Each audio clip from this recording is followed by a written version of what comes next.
Hi everyone, it's Shelby. Welcome back to my channel and this week's meal plan.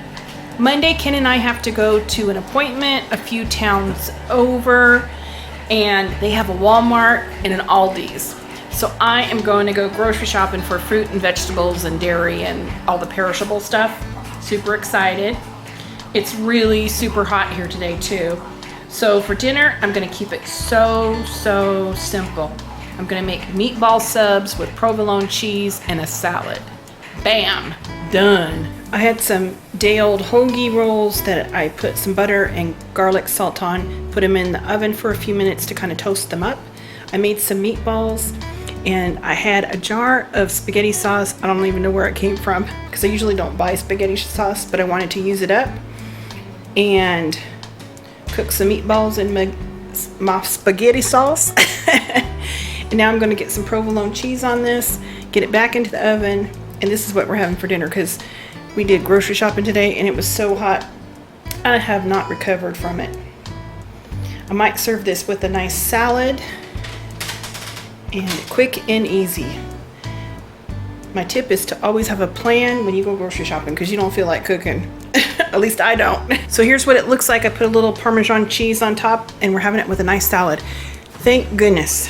Easy dinner on grocery haul day. Tuesday, Ken has requested some ground beef and cheese burritos. Now we moved from Southern California and both of us grew up there. There used to be a restaurant called Noggles. And if you're from SoCal and you're about our age, that's where you hung out when you were in high school, was Noggles. And they had the best ground beef burritos ever. And so this is, I think, what he's missing. He's missing his glory days and he wants to have one of those Noggles burritos. But all I do is just brown up some ground beef, add some taco seasoning, a little bit of water, and let it simmer for 20 minutes, grate up some cheese, and then just make real simple ground beef and cheese burritos. I'm just heating up some flour tortillas on the open flame. For dinner, we're having those ground beef and cheese burritos, and we're just serving it with a very simple salad with lettuce, cilantro, tomatoes, a little bit of sour cream, cheese, avocado, and hot sauce. Looks yummy. Wednesday, we're gonna smoke some ribs, and in my July 2nd meal plan video, I showed you how to prepare the ribs and the dry rub that I use, the recipe for that. So I'll put the link to that meal plan video in the description box so you can look to see how to make those ribs. We're going to serve it with baked beans, mac and cheese, and watermelon. And the baked beans is such a good recipe. It really is. I know a lot of you have tried it and you are just like hooked on those beans. And I'll put the recipe also for the mac and cheese in the description box. It's one that most kids like. I made a big pan of baked beans for dinner. We're barbecuing today. We barbecued some ribs, made baked beans and mac and cheese. My oldest son asked if I would make some country fried pork chops. That's what I did. I just dredged them in a little bit of flour with salt and pepper, cooked them in my iron skillet in a little bit of oil until they were crispy, cooked all the way through. And I think I'm gonna make a French apple pie. I haven't done that in a long time with the caramel sauce. And I have a cook with me video on this, and it is an excellent dessert, let me tell you. I just dredged these pork chops in a little bit of flour, salt and pepper, cooked them in the iron skillet with a little bit of oil until they were crispy brown and cooked all the way through, serving it with au gratin potatoes and asparagus. I'm getting ready to make my grandma's never fail pie crust. It's a pretty common recipe on the internet. I have 3 cups of all-purpose flour, a teaspoon of kosher salt, a cup of shortening. I placed my bowl in the freezer for about 20 minutes to make sure everything's nice and chilled. And I'm just going to use the whisk attachment to kind of break down the shortening. You can see that the shortening is now the size of like peas. That's what you want. As far as the wet ingredients, I'm going to crack an egg Give it a nice whisk. And you want to add a tablespoon of vinegar. You could use white or apple cider. This is apple cider vinegar. And what apple cider vinegar or vinegar as a whole does is it prevents the formation of gluten, which keeps the crust tender. Now I'm going to add 5 tablespoons of iced water. You want everything to be cold. That's the theme here.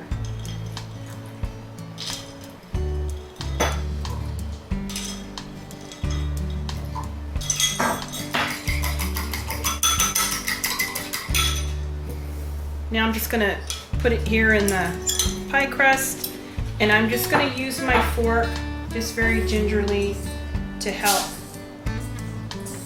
bring this dough together.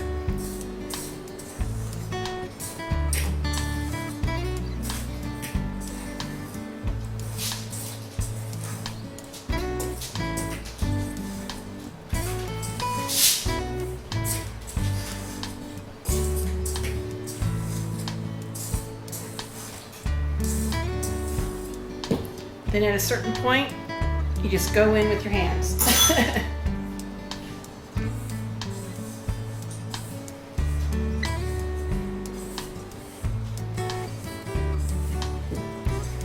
This will be enough pie crust dough for 2 9-inch circles. Doesn't take too much to make the dough come together. I went ahead and turned the dough ball out onto the counter. I'm going to cut it in half and then just kind of shape it into a little disc. So I just want to shape each dough half into a disc. I want to get this wrapped in saran wrap. I'm going to place these 2 packages of pie crust dough into the fridge for about 15-20 minutes. I have about 7 large Granny Smith apples, peeled, cored, and sliced. I put them in a little bit of water that has some lemon juice squeezed in it so they don't get discolored. In my big mixing bowl, I got a cup of sugar, 1/3 cup flour, a teaspoon of cinnamon, and a dash of salt. I'm going to add all of those apples to this.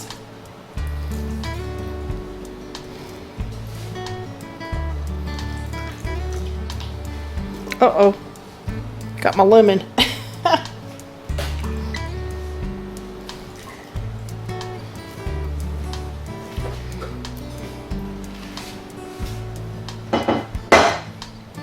Then I'm just going to get this mixed up together. This is going to be the filling. For the crumb topping, I have a cup of flour, a 1/2 cup of brown sugar, and a 1/2 cup of butter that's softened. Just go ahead and mix this together. It's going to be like a crumb topping. So now I'm just going to roll out the pie crust between a couple of sheets of parchment paper. Just keep working it, little at a time. This was my grandma's rolling pin, and then it went to my mom, and then she gave it to me. So it's kind of one of my prized possessions. Like if the house was on fire, I would be like, grab my rolling pin. Well, I'm going to work on getting this rolled out. I'm just going to get this turned out into my pie pan and then just make a little edge, however you like to do it. I just pinch it together.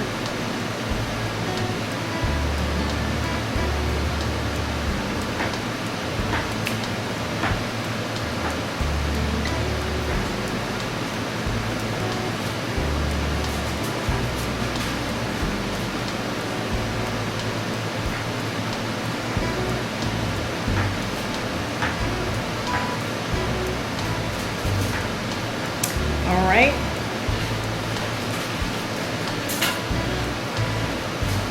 Take a fork, poke some holes in it, dock it, that's what they call it. I'm gonna put this back in the refrigerator for 15-20 minutes because I want this to be cold, because that's what's gonna make a flaky crust. When the dough hits the hot oven and that shortening starts melting, it makes the crust really flaky. So back in the fridge it goes for 15-20 minutes. Now that the pie crust is chilled once again, I'm gonna get the apples poured right in here.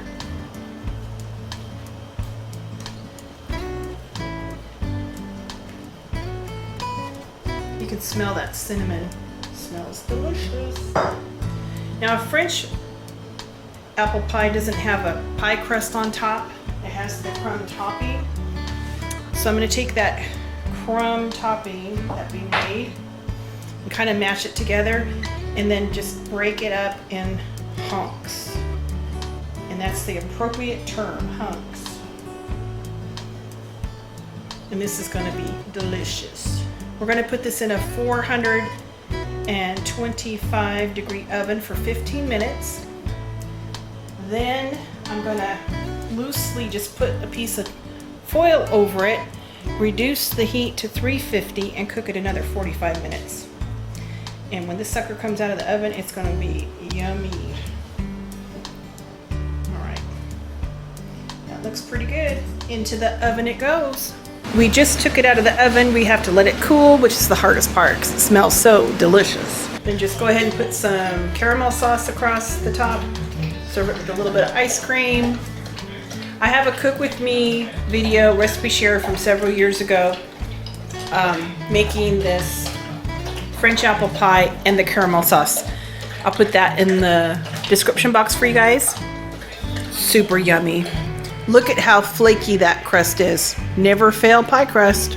Friday, we're gonna make some brats. I'm gonna boil them in water and beer and then just saute some onion, garlic, and peppers. I'm gonna serve it with some corn.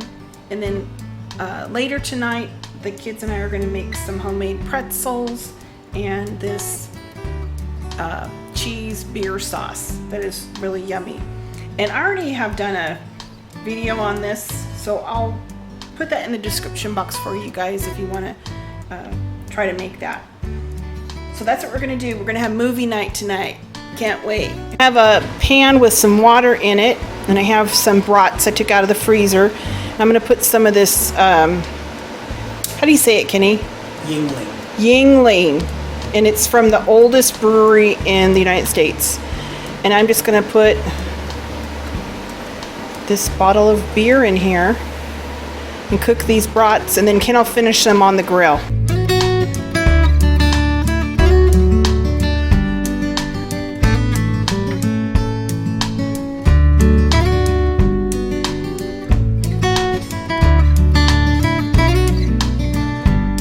So here's the brats with the caramelized onions and peppers and garlic, corn on the cob, and I think a little bit later when we're watching TV tonight, because we're having a movie night, we're gonna make homemade pretzels with a beer cheese sauce. Saturday, I'm gonna make those Hawaiian sliders. Yum, yum. I'll put the link to the recipe in the description box below. Serving it with fruit and some fruit smoothies. Keeping it easy, because Saturday we are cleaning this house from top to bottom. In the blender, I have an entire pineapple, 2 bananas, a can of coconut milk, and some ice. We're gonna make some smoothies.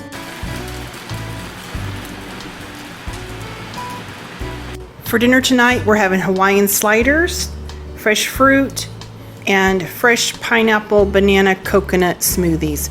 And I have a recipe link to the Hawaiian sliders. These are so good, you guys. I know it's a throwback to the 70s, 80s kind of era, but these are really yummy. I'll put the link in the description box. I'm gonna go ahead and do some meal prep with this Asian chicken salad that I make.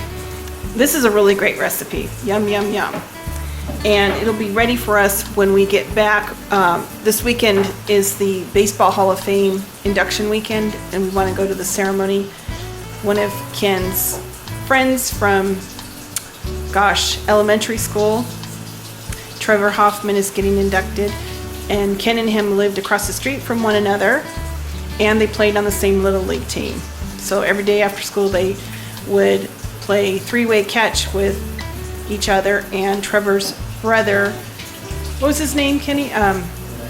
Glenn. That's right, Glenn. So anyway, we're gonna go to the ceremony, and I'm gonna get this done ahead of time so I don't have to cook when we get back home. Getting ready to make these Oriental chicken salads. I have some romaine lettuce on the plate. I'm gonna add some red cabbage just to give it some color. I love these salads. And then just add some carrots that are shredded. It's all about the color. Oops. Just dropped some carrots in my dressing. Okay. Red bell pepper. Some snow peas. I like to add some scallions that have been chopped.